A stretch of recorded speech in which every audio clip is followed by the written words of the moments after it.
So I'll say a little bit about our meeting we just had, a meeting of Jesuit brothers from the European Conference. The reason it came about was because John Dardis, the president, speaking with one of our Hungarian brothers, the suggestion was to come together and discuss aspects of our vocation. We don't often meet, and so this was arranged with his socius, José de Pablo, and a small steering committee.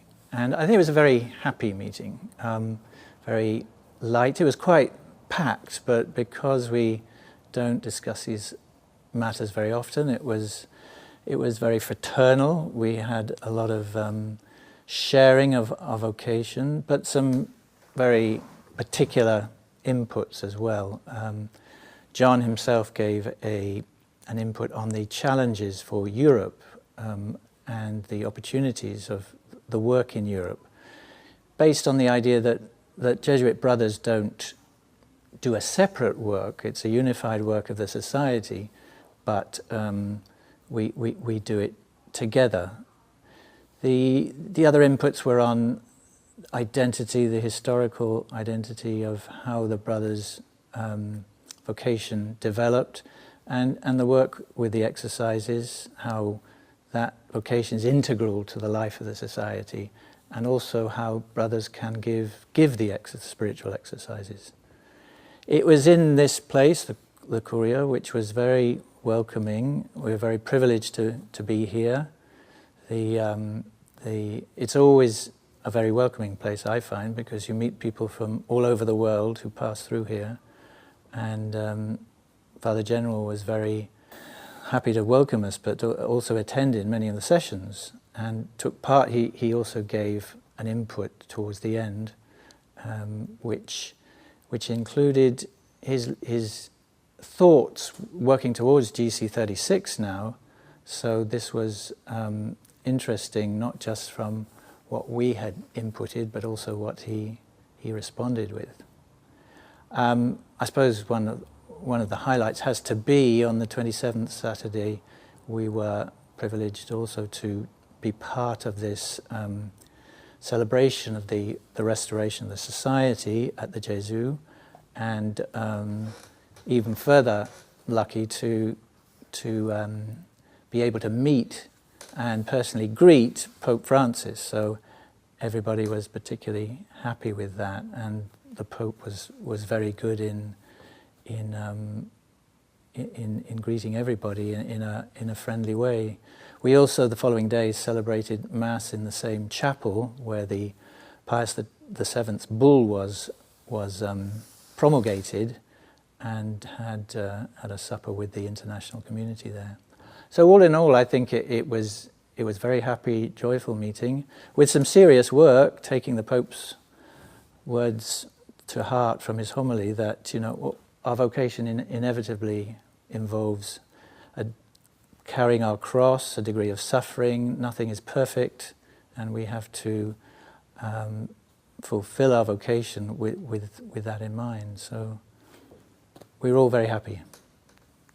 Questo incontro è stato innanzitutto una grazia di Dio poter fare questo, poter trovarci, anche perché è la prima volta che la conferenza europea fa un incontro, cioè si fa un incontro di questo genere soltanto per i fratelli. Credo che ci sono stati altri incontri dei fratelli in altre parti, altre conferenze della compagnia, però in Europa è la prima volta. E questo anche grazie all'iniziativa di Padre John Dardis, che è il presidente dei provinciali europei, che ha promosso con José de Pablo, suo socio, che ha promosso questo. Quindi è stata una bella opportunità, innanzitutto perché siamo stati assieme 32 fratelli di tutta l'Europa che non ci conoscevamo e abbiamo condiviso la nostra vita, la nostra vocazione comune, oltre a essere gesuiti, che è la prima vocazione a cui Dio ci chiama a ciascuno, anche come questa specificità di essere fratello nella compagnia. anche importante questo incontro perché io credo che rende o è un'opportunità per rendere più visibile questo nostro modo di essere gesuita. A volte capita che la gente attorno a noi, la società, anche a volte nella Chiesa, la vocazione dei fratelli gesuiti è un po' sconosciuta oppure poco conosciuta perlomeno e quindi quello è stata una bella opportunità anche per fare più visibile questa possibilità di vivere la vita religiosa consacrata nella compagnia, che non essere prete specificamente. Quindi questo incontro si è svolto in 3 giorni, 2 giorni e mezzo e che secondo me ha avuto 2 grandi o 3 grandi momenti più alti, diciamo. Il primo certamente approfittando questa occasione delle preghiere con il Papa nella Chiesa del Gesù per l'anniversario del ristabilimento della compagnia, poiché abbiamo partecipato, pregato con lui e alla fine anche abbiamo avuto la grazia che ha salutato ciascuno di noi e che è stato anche un momento di stimolo alla nostra fede, anche di stimolo alla nostra vocazione dei fratelli. Un'altra cosa perfino molto interessante è stato un po', diciamo, i risultati di una piccola indagine che si è fatta, i risultati di che la stragrande maggioranza dei fratelli ci sentiamo benissimo nella compagnia, ci piace essere fratello e nella compagnia di Gesù e quindi sentiamo che partecipiamo della vocazione, diciamo, della missione della compagnia pienamente come qualsiasi gesuita, anche prete.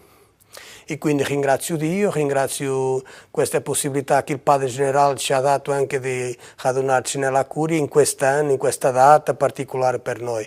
Bien, pues hemos tenido durante estos días una reunión de hermanos jesuitas de Europa aquí en Roma. Para mí ha sido un encuentro muy interesante, muy importante. Me ha llamado la atención la gran diversidad de hermanos y su alta cualificación, es decir, cómo contribuyen a la misión de la compañía desde un trabajo muy profesionalizado, muy profesional, muy cualificado. Yo destacaría algunas ideas. Me ha gustado mucho el rato que nos ha dedicado el Padre General, que ha estado con nosotros casi todo el tiempo, pero nos habló el último día. Él, retomando los textos y las referencias del Padre Arrupe y del Padre Kolbenbach, ha insistido en que el hermano es la esencia de la vocación religiosa, en el sentido, decía él, de que no tiene distracciones. El sacerdote tiene distracciones, decía él, incluso ministeriales. El hermano está exclusivamente, diríamos, dedicado a la misión de acercar a los hombres a Dios. Esa es una idea que me ha llamado mucho la atención, me parece muy inspiradora.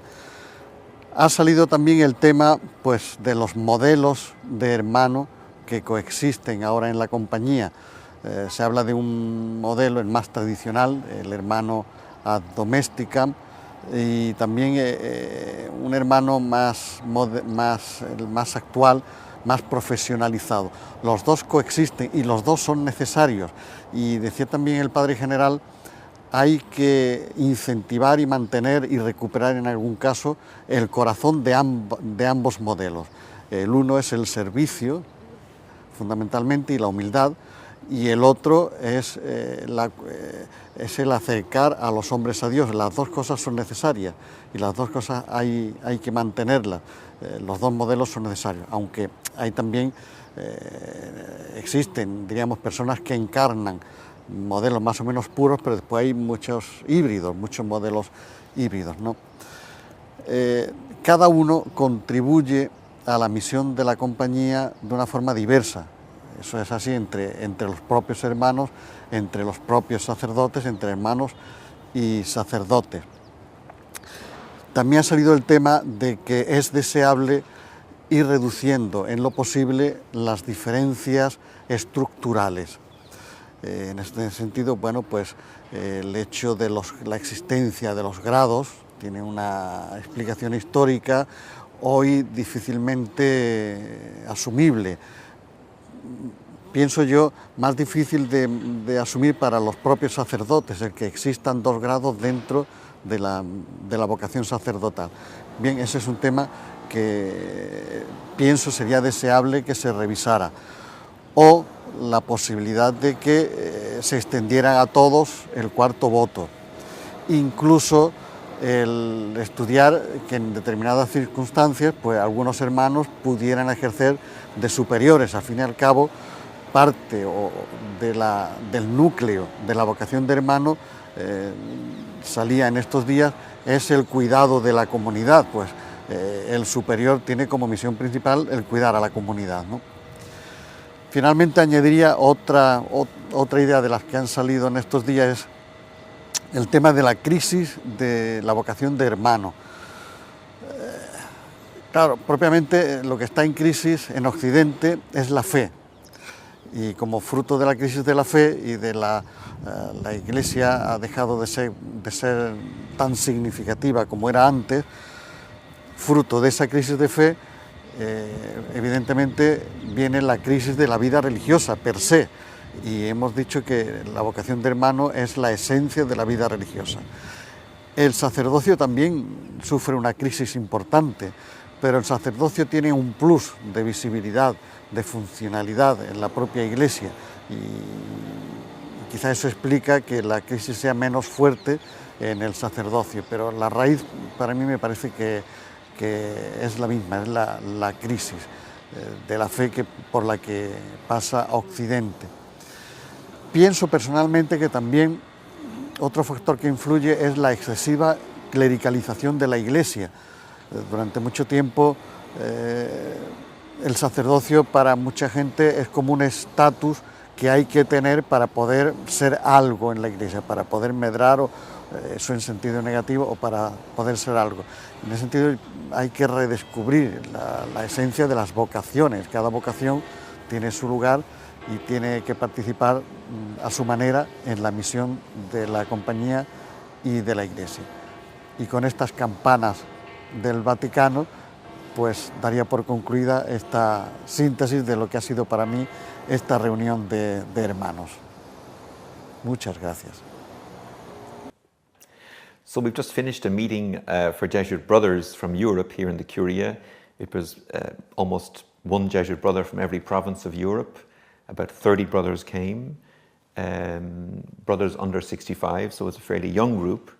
And we had a couple of days together to reflect on the vocation of the Jesuit brother, the identity of the Jesuit brother. Lots of interesting questions came up, Jesuit vocations. The brothers, sometimes not so many people know that there are Jesuit brothers, or their work can be quite invisible. So we need to do more to make the work of the brother more visible, and to tell people that there are Jesuit brothers today and that they're working. It's the same vocation, it's the Jesuit vocation. So we talked a bit about that, brothers who could be part of province vocation committees, other kinds of initiatives that are important. Then on the identity of the brother is changing in some ways. Many years ago, the brother worked largely inside Jesuit houses, whereas now they're working much more outside in retreat centres. For example, the Jesuit brother has been head of JRS Europe, the Jesuit Refugee Service in Europe, for the last 6 years. They work in schools, in parishes. So much more they're getting involved pastorally now than they had been, say, in the past. So a new model has emerged, and we think that's very healthy. Adolfo Nicolas, the general, met us and really affirmed the role of the Jesuit brother today and the importance of brothers. And in fact, he encouraged us to meet again next year, either in the summer or the autumn. We'll probably try to get together again to continue the discussions and I think to deepen our reflections.